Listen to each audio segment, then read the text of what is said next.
I escaped into the mountains and lived for almost a year. I spent a very difficult life.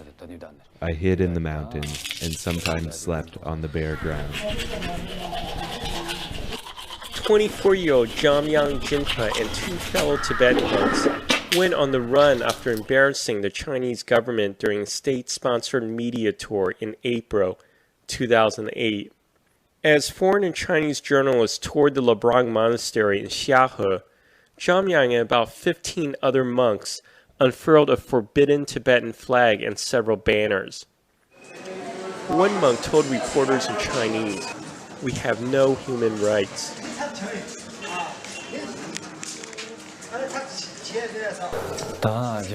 Once I joined the protest in front of the foreign journalists, there was not any place for me to hide.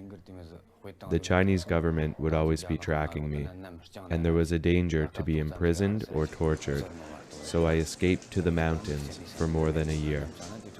I tried to leave Tibet, but couldn't get the chance to escape. Finally, I got the chance to escape to India.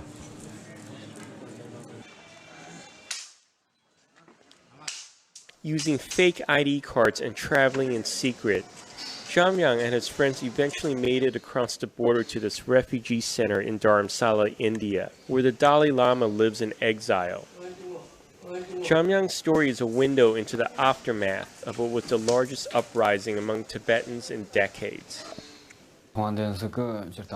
Thanks to His Holiness and the Exile government, we have a reception center in Nepal and here in Dharamsala. This is the new arrivals reception center for Tibetans who are fresh and arrive here.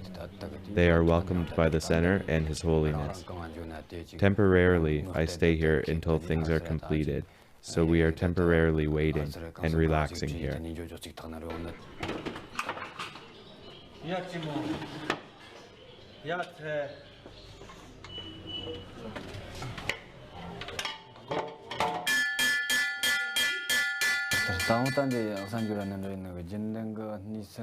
I've stayed at the reception center for 15 days, so there are not a lot of stable activities for me.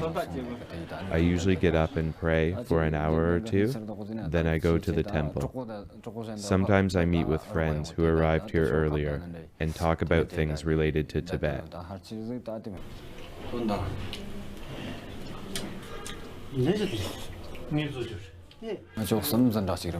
Three of us were in the same monastery in Tibet. We've been friends and know each other well. We have faith in each other, so coming to India together was very convenient. We got help from people and the guide, so in this case we were in a group, so I felt happy and good. Jamyang considers himself lucky. This refugee center usually gets between 2,500 to 3,000 refugees annually. But a Chinese security crackdown whittled that number to 550 last year. Only 176 people had made it across the border to this center by this May.